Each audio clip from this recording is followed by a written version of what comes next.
Olá, crianças do quarto ano, tudo bem com vocês? Vamos para mais uma aula?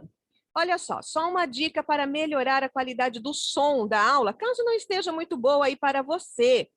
Coloca um foninho de ouvido, tá? Pode ser aquele que vem junto com o celular mesmo. Já melhora muito a qualidade do som. Infelizmente, não temos aí um estúdio de gravação de aulas, né? Temos que lidar com o que temos em mãos, certo? Então, vamos lá. Hoje é dia 9/4/2021, sexta-feira, e as nossas aulas serão de Ciências e História. Eu sou a professora Luciana, ok? Vamos lá?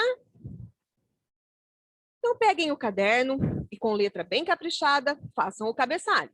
Escola Municipal Odila Galilista, Macatuba, 9 de abril de 2021. Sou, nome e sobrenome com letra maiúscula. A nossa rotina do dia, faremos a oração do estudante, depois usaremos a apostila Aprende Brasil em Ciências, nas páginas 12, 13, 14, 16 e 17. Temos aqui uma experiência, tá? Bem legal. Em História, trabalharemos as páginas 12 e 13, vamos conhecer o passaporte, ok? E tem ainda a leitura de leite, se aproveitem dessa leitura de leite, viu, pessoal? Ó, só lê bem quem lê, e quarto ano precisa ler muito bem, bom? Combinado? Então vamos lá, oração do estudante. Senhor, eu sou estudante e, por sinal, inteligente. Prova isso ao fato de eu estar aqui, conversando com você. Obrigada pelo dom da inteligência e pela possibilidade de estudar. Mas, como você sabe, Cristo, a vida de estudante nem sempre é fácil. A rotina cansa e o aprender exige uma série de renúncias. O meu jogo preferido, os meus passeios e também alguns programas de TV. Eu sei que preparo hoje o meu amanhã. Por isso lhe peço, Senhor, ajuda-me a ser um bom estudante. Dê-me coragem e entusiasmo a cada dia para recomeçar. Abençoe a minha turma e as minhas professoras. Amém. Lembrem, então, de dar um ok, que é a presença de vocês na aula, e de pelo menos 2 vezes na semana enviar as fotos das atividades.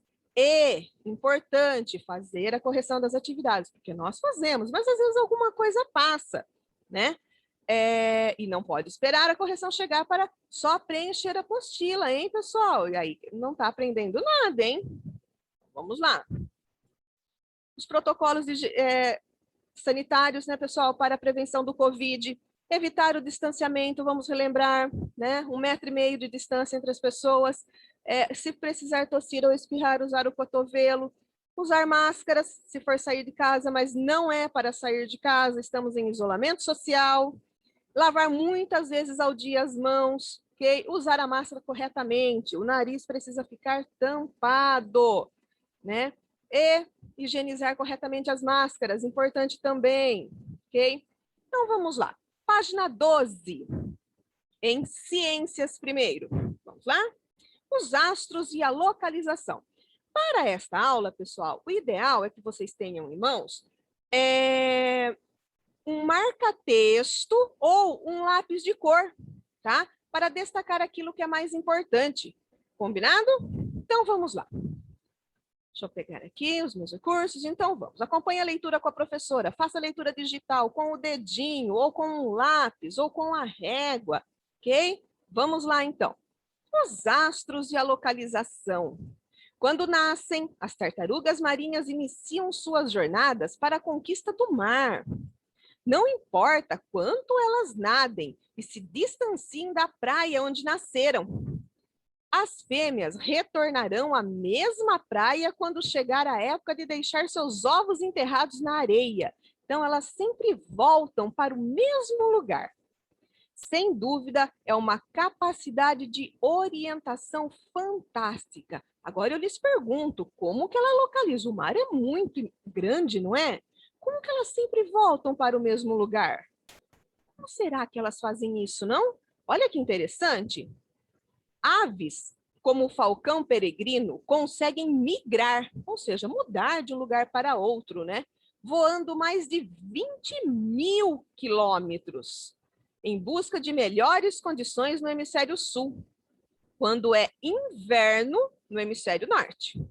Assim como a maioria dos animais, os seres humanos se deslocam e precisam se orientar, assim como, né, o falcão peregrino, as tartarugas, nós também precisamos nos orientar ir de um lugar a outro, né?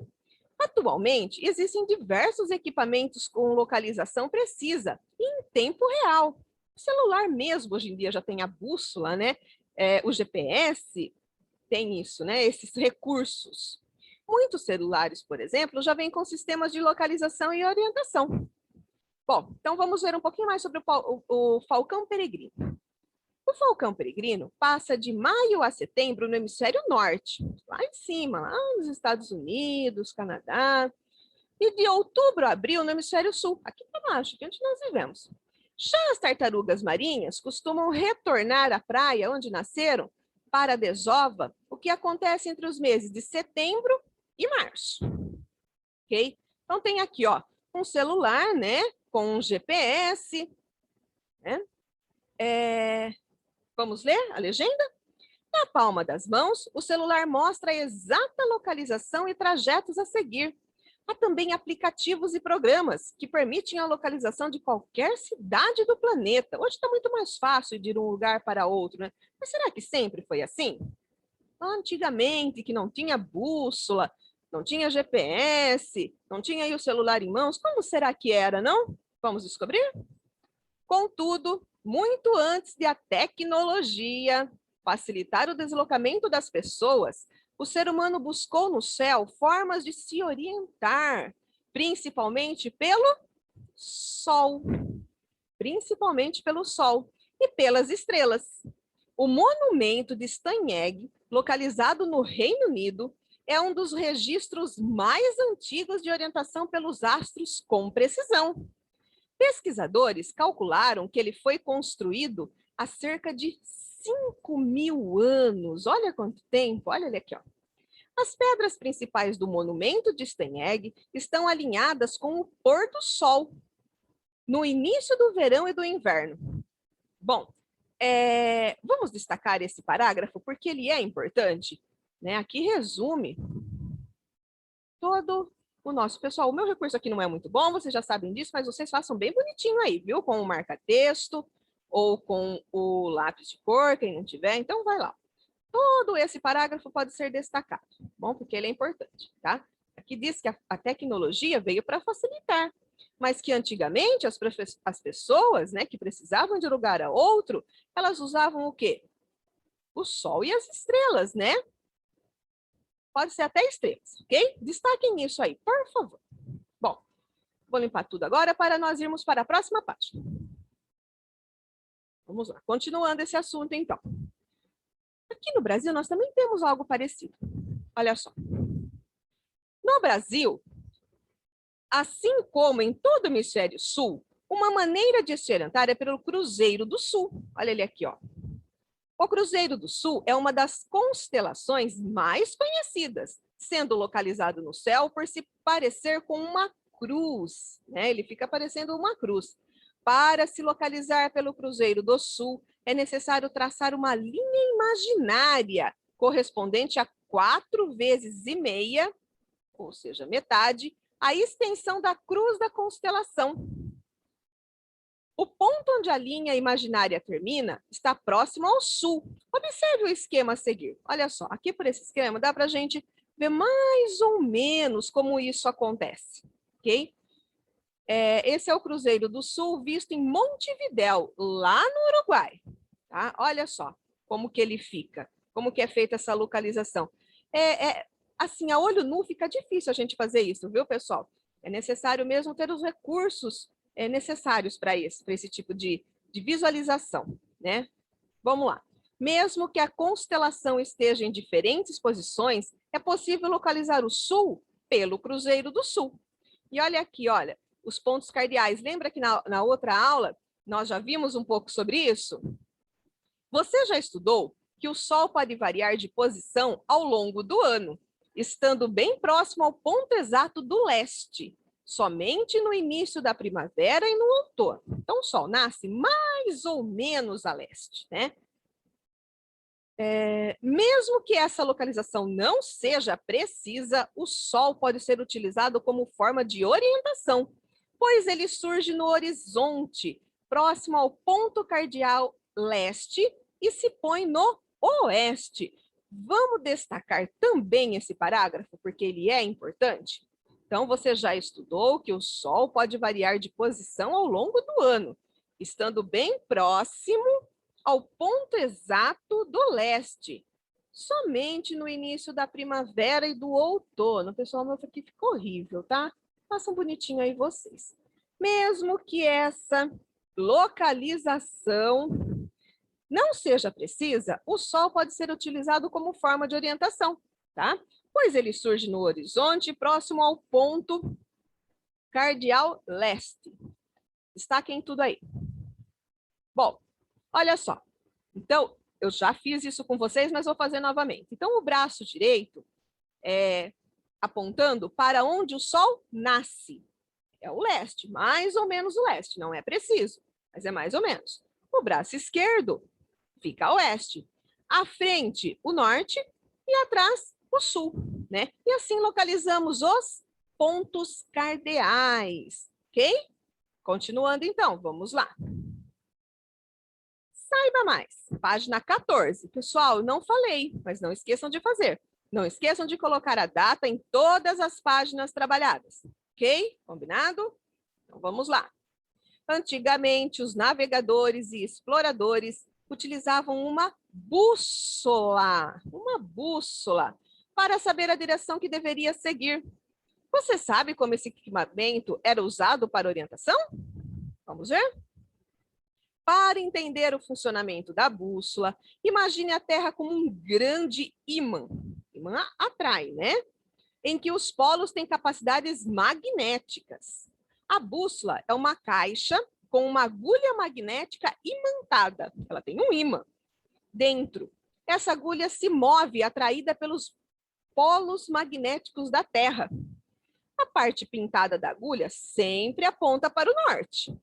Sabendo onde fica o norte, fica mais fácil determinar os outros pontos cardeais. Então, na bússola, você vai ter sempre o norte, né? Então, aí fica fácil localizar os outros pontos cardeais. Se eu sei que o norte é a frente, então atrás é o sul, né? Não é somente na bússola que o magnetismo auxilia na orientação. Lembra-se das tartarugas marinhas? Pois é, olha só, voltando a falar delas lá. Elas também se orientam por magnetismo. É assim que elas voltam para o lugar de onde elas vieram, certo? Então, olha aqui como funciona a bússola, né? O sul magnético e o norte geográfico, olha só, e o sul geográfico.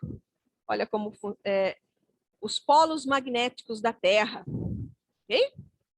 Bom, nós temos agora aqui, pessoal, na investigação científica, vocês vão conhecer o Gnomon, tá? É um relógio do Sol. Ele vai explicar um pouquinho o que é o Gnomon para vocês, que é uma outra forma de localização usada há muitos milhões de anos atrás. E depois, quem quiser, eu vou deixar um exemplo de como fazer um Gnomon. É uma criança, mais ou menos da idade de vocês, que produziu um Gnomon, ok? Então, eu vou compartilhar o vídeo com vocês agora, vocês assistam. Se não ficar muito bom o som, esse vídeo estará disponível após a aula, ok? É só ir lá e assistir. Combinado? Então, vamos lá. Deixa eu só tirar aqui para...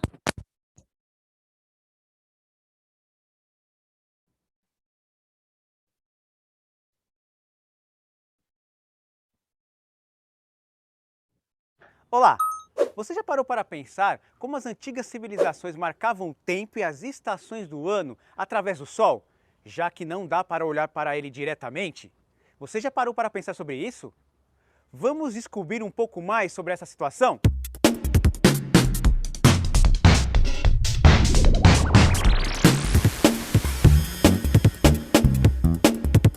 Imagine aquele dia ensolarado. Você sai de casa e olha para os lados e lá estão elas, as sombras. Observando as sombras dos objetos iluminados diretamente pelo Sol, podemos notar que elas mudam de direção durante o dia, ficando sempre oposto ao Sol. Essas mudanças de direção da sombra é devido ao movimento aparente do Sol no céu. E foi essas observações que mudou a visão do ser humano para o mundo. As antigas civilizações passaram a utilizar as sombras projetadas para marcar a posição do Sol no céu durante o dia e durante o ano. E sabe qual foi o instrumento utilizado para essa façanha? O gnomo. Desde a antiguidade, esse instrumento é um sucesso. E quer saber como algo tão simples causou tantas descobertas? Vamos lá? O gnomo trata-se de uma haste fixada perpendicularmente em um lugar plano.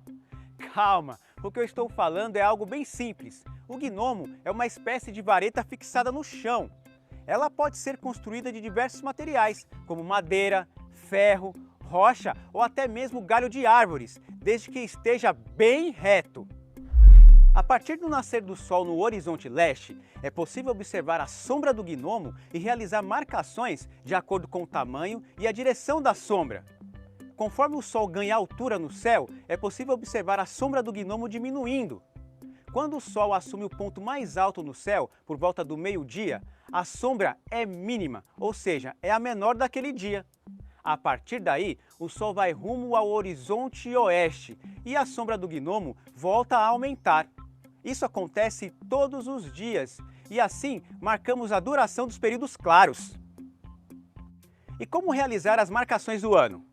Bom, observando o nascer e o pôr do sol durante o ano inteiro, vamos perceber que em um certo dia do ano, a sombra do gnomo vai ser menor do que nos outros dias daquele ano. Nos trópicos e nas regiões tropicais, isso acontece no solstício de verão. A sombra marcada é a menor do ano. Já no solstício de inverno, ocorre o contrário. Ao meio-dia, a sombra mínima é a maior do ano. A partir dessa observação, foi possível identificar o tempo das estações e a duração do ano. Você sabia que o movimento aparente do Sol e as sombras projetadas ajudaram a estimar a circunferência da Terra? Não? Então eu vou te contar uma história que aconteceu há muito tempo atrás. Há 2.200 anos, havia um homem chamado Eratóstenes. Ele era curioso e desenvolvia seus conhecimentos e habilidades em tudo que se dedicava. Naquela época, os povos já tinham evidências de que a Terra não era plana.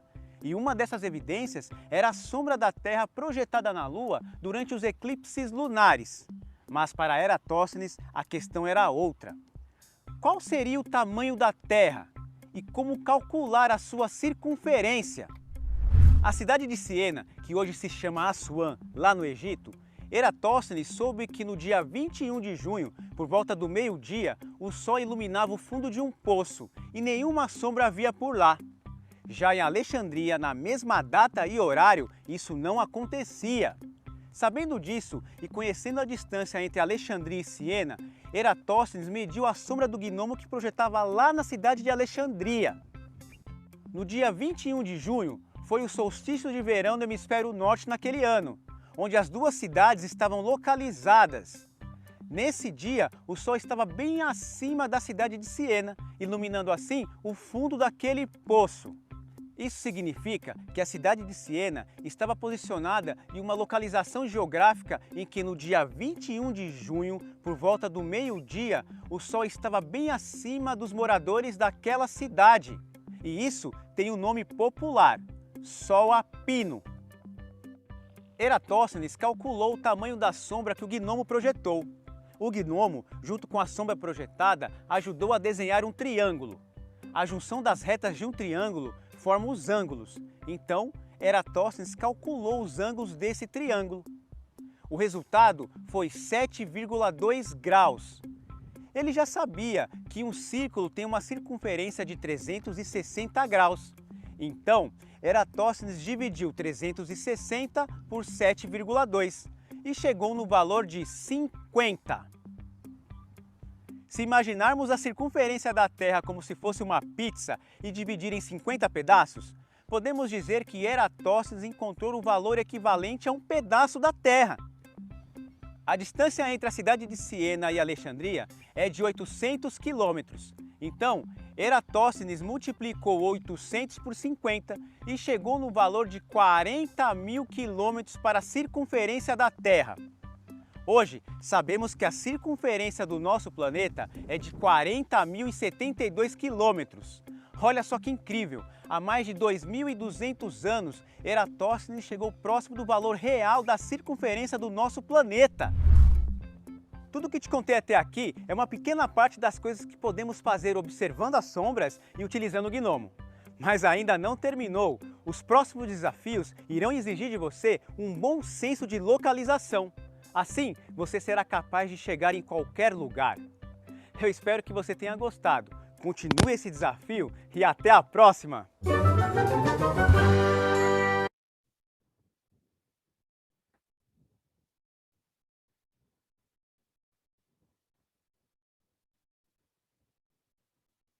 Bom, pessoal, então aí vocês viram, né, o que é o Gnomon e para que ele servia. Agora, no próximo vídeo, vocês vão aprender a fazer um Gnomon. Tem uma criança, mais ou menos da idade de vocês, que de forma bem simples vai ensiná-los. E eu gostaria que vocês fizessem, tá? Se for possível, façam e nos enviem, tá bom? Para nós postarmos ou o vídeo de vocês fazendo, ou a foto, ou vocês apresentando o Gnomon para nós, ok? Façam. Vamos lá, então.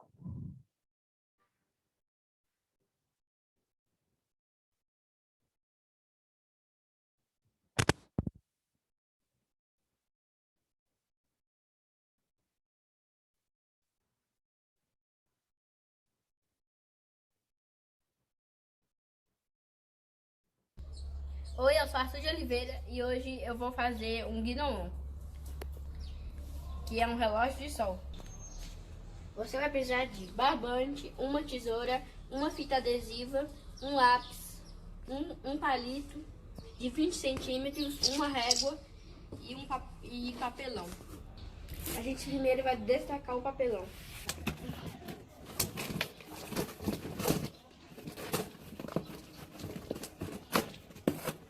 A gente tem que colocar o palito no meio do papelão. E agora você tem que prender o palito no papelão com fita adesiva. Tem que ficar bem reto. Agora são 10 da manhã e eu vou colocar no sol.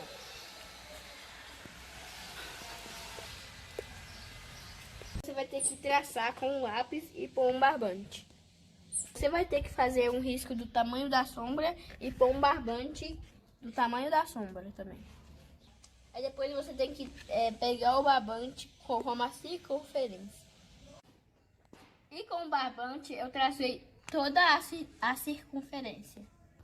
Agora eu vou deixar o dia todo e 4 horas da tarde eu volto.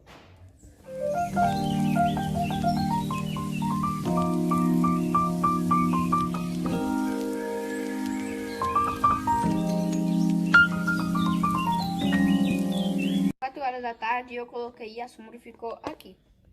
Agora eu vou traçar uma linha para ligar os dois pontos. Agora eu vou traçar uma linha reta que vai indicar norte e sul. Esse é o nosso Gnomon, o relógio de sol.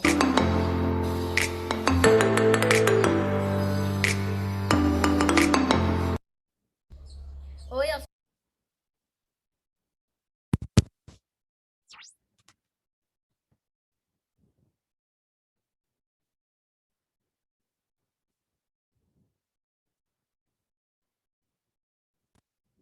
Vocês viram que legal o Gnomon?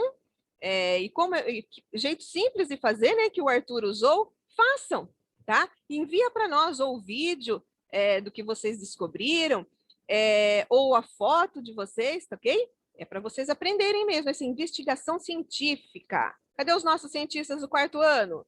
Tem cientistas aí? Opa, pera lá. Bom, vamos lá então agora para as atividades na página 16. Ok? A primeira parte lá em cima, pessoal, nós não vamos fazer por enquanto, tá? Vocês podem fazer depois, quem fizer o Gnomon. Então, nós vamos começar com as atividades. Olha só, não esqueçam de colocar a data de hoje na página. Na constelação Ursa Maior, localiza-se uma estrela muito brilhante. A estrela polar. Essa estrela é visível apenas no hemisfério norte. E para localizar o ponto cardial norte, basta traçar uma linha até o horizonte. Então, tem aí, olha, a estrela polar, né? E o norte, ok? Olha só, que conjunto de estrelas pode ser utilizado no hemisfério, isso é lá no hemisfério norte, né? E agora aqui, no hemisfério sul. Que conjunto de estrelas pode ser utilizado para orientação? E que direção ela indica? Nós falamos sobre isso. Quem se lembra? Quem se lembra? Qual é, que nós falamos lá da cruz que é feita? Quem se lembra disso? É, o Cruzeiro do Sul, né? O Cruzeiro do Sul, que indica a direção sul, ok? Isso aí. A B. Caso uma pessoa necessite de orientação pelos astros durante o dia, o que ela pode fazer? Bom, durante a noite, as estrelas. E durante o dia? O que pode se observar para se localizar, para se orientar, caso necessite? O sol, né, pessoal? Durante o dia é o sol. Então, observar o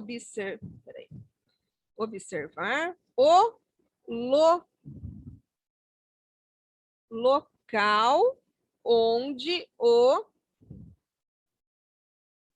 sol surge, que fica próximo ao ponto cardeal. Vamos ver quem se lembra. Qual o ponto cardeal que o sol nasce?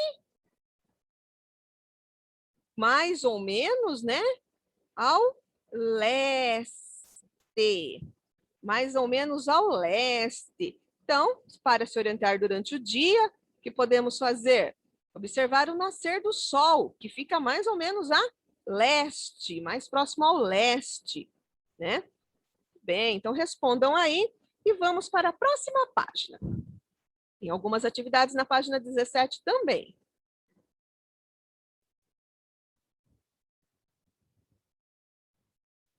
Olha só.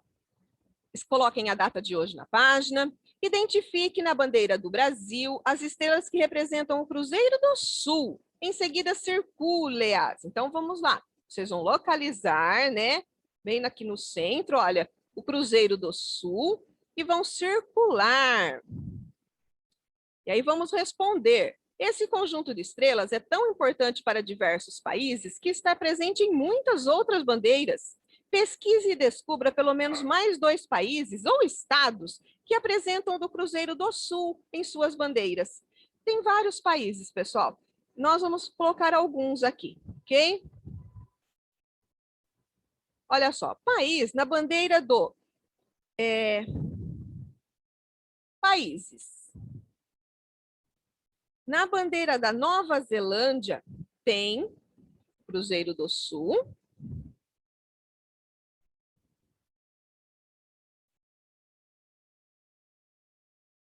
E da Austrália também. Tá? E estados? Quem sabe me dizer algum estado que tenha? Na bandeira do estado do Paraná, também apresenta o Cruzeiro do Sul, tá? Lá também tem. Então, circulem aqui na bandeira o Cruzeiro do Sul e responda que países. Alguns exemplos: Nova Zelândia e Austrália. E na bandeira do estado do Paraná também, ok? Continuando, próxima atividade. É comum encontrarmos anúncios de apartamentos com a seguinte descrição: vende-se apartamento face norte. Isso significa que o apartamento recebe mais luz solar durante o dia. Tem gente que gosta, né, da casa mais ensolarada, dos quartos mais ensolarados ou da área social mais ensolarada. Então, leve em conta isso na hora de comprar uma casa, um apartamento. Considerando as informações sobre o Sol, indique na ilustração a posição dos pontos cardeais faltantes. Então, olha, aqui tem o leste. Se aqui está o leste, do outro lado é o... Aqui será o oeste. Aqui será o oeste, né? Bem, bom, aqui tá faltando, ó. Então, eu já sei, já localizei. Leste e oeste. E agora a frente, fica o quê, pessoal? O norte, né? Opa. Esse eu tinha colocado letra maiúscula. E atrás, então, o sul, né? O sul. Então, localizamos aí os pontos cardeais: leste, oeste, norte e sul, ok? Agora, atividade 4, você já sabe um pouco mais sobre a história da astronomia e sua influência em nosso cotidiano, nosso dia a dia. Utilizando o máximo de palavras abaixo, escreva o que você aprendeu com o estudo desse capítulo. Então, vocês têm algumas páginas aqui, ó. Falamos muito sobre astros, céu, calendário, ciclos da natureza, né? Localização, pelo Sol, pelos astros, Sol e o planeta Terra. Ó, percebam que esse Terra está com letra maiúscula, porque é o nome do nosso planeta, né? Então, vamos localizar, englobar essas palavras e formar uma frase ou um texto. Vamos lá? Bom, vamos lá. Bom, o que nós podemos colocar sobre isso? O que são o Sol e a Lua?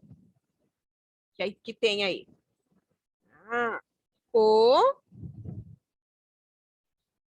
Então, lá, peraí um pouquinho, já está com letra maiúscula. O Sol e a Lua são astros que influenciam a vida na Terra? Será que eles influenciam? O Sol e a Lua influenciam a vida na Terra? Muito, né, pessoal? Totalmente, né? Que mais? Lá no começo dessa unidade, falava muito sobre os calendários e que os calendários estavam relacionados a uma coisa: o ciclo da vida das pessoas e da natureza, né? O ciclo da vida na Terra, né? Então, vamos colocar sobre isso também. Então, os calendários estão relacionados ao ciclo de vida na Terra, ok? Certo? Então, é isso. Pessoal, finalizamos, então, ciências, né? Essa unidade de ciências. E agora, nós vamos lá para história. A história é bem rapidinho, são 2 atividades bem legais. Então, deixa eu limpar tudo aqui. Lembrando, para realizar a aula, vai fazendo atividade, pausando o vídeo, ok? Assistindo um pedacinho, faz atividade, depois retoma o vídeo. Então, agora nós vamos para a história, páginas 12 e 13. Continuando, vamos lá. Olha só, migrar nem sempre é fácil. Então, façam a leitura digital com a professora, coloquem a data em todas as páginas trabalhadas. Quando migram, as pessoas procuram um lugar para viver onde tenham acesso à moradia, água, alimento, emprego, saúde e educação. Podem destacar isso porque é importante. Peguem aí o marca-texto. Então, deixa eu tirar aqui a minha barra. Destaquem todo esse parágrafo aqui, ok? Ai, que horrível. Certo? Continuando, vamos lá. Sempre é fácil. Em algumas situações, principalmente quando migram para outros países, as pessoas enfrentam muitas dificuldades. Clima, até assim, algumas outras as pessoas que vivem no país não aceitam outras pessoas chegando, às vezes não gostam. A diferença de cultura, de alimentação, de clima, né? A língua, né? Outros países falam em outras línguas, e o dinheiro também, né? Essa troca do dinheiro fica comprometida também. Bom, aprender é divertido. Vamos lá. Vamos conhecer algumas diferenças encontradas pelos imigrantes em outro país. Recorta as imagens da lateral dessa página e colhe-as nos espaços corretos, conforme as indicações. Então, vocês têm aqui, ó, diferenças encontradas por imigrantes. E a imagem. Então, na alimentação. É um ponto importante a alimentação. As pessoas no seu país têm hábitos alimentares. Elas vão para outros. Elas sentem essa diferença? Sim. Então, vocês vão recortar aqui embaixo essa alimentação e colar aqui, tá? Depois, clima. Olha aqui o termômetro, né? Você vai recortar e colar aqui. Depois, idioma. Olha aqui, ó. Esse símbolo, né? Welcome, bem-vindo, né? Aqui. E o dinheiro, né? Vamos colar aqui, tá? E no material de apoio, vocês têm lá uma atividade bem legal, que é o passaporte. Para as pessoas viajarem para outros países, entrarem em outros países, é necessário um documento chamado passaporte. Vamos conhecê-lo? Então vamos lá. Geralmente, quando uma pessoa deseja viajar ou emigrar para outro país, é necessário que ela tenha um documento chamado passaporte.